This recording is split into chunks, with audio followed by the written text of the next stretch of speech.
Hi, this is Lee Garrett and welcome to another weekly tip video. Today I'm going to take a look at an application that has just been released at the time of recording, and this app will let you put albums on your iPhone and iPad home screen.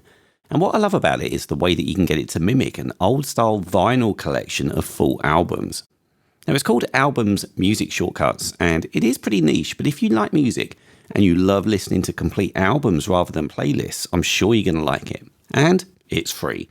At least as I record anyway, and we all like a bit of free. So let's take a look. Well, I'm going to show you this on the iPad, and this is Albums Music Shortcuts in the App Store. It's very new, less than a week old in fact. And if I come down here and tap on version history, we can see at the top there, in the most recent version, it's already had a new feature added, which allows you to put a daily album widget onto your home screen. So that'll be a different album featuring each day. And that wasn't even there when I decided to cover this app. So that's a nice bonus as I record this. Okay, let's tap back here and tap to download it. Now, it shouldn't take too long, and it doesn't. There it is. Let's open it. Now, it's a very simple interface. We're presented with our albums library, which is currently empty. However, adding music is easy. I'll tap on plus, where albums can tap into both Spotify and Apple Music to look for music. Now, I have found that when it comes to looking for some of my more obscure artists, should we say, Apple Music searches do sometimes come up a bit short, whereas Spotify seems to find them every time. So just something to note there at the moment. I will select Apple Music here though, and search for an artist. So I can see a grid view of Blur albums down here. So let's add one of my favourites, The Great Escape there.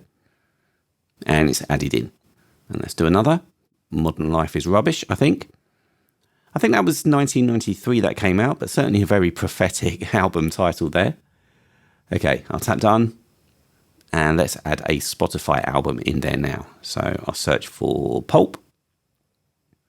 And there is one of the finest albums I've ever listened to. It's certainly very British, for sure. So in it goes. I'll tap done. And now there are two things that we could do with these albums. If I long press on one, you can see that we can open it with the app that we use to source it, or we can delete it. So if I tap open in Apple Music, after a brief wait, it takes us to the album instance there. Okay, I'll just come out and back into albums and just check that the same thing happens, of course, for an album that you add via Spotify. And there is different class there.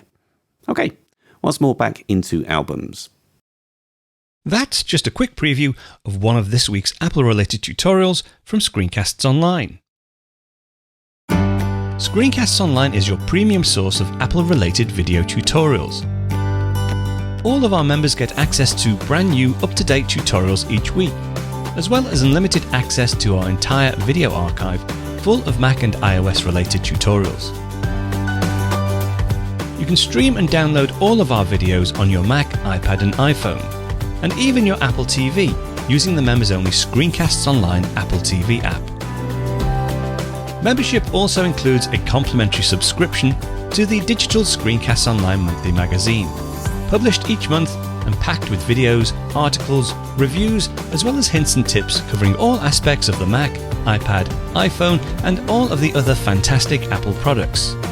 So, if you're ready to start getting the most out of your Apple devices, visit screencastsonline.com today and become a Screencasts Online member.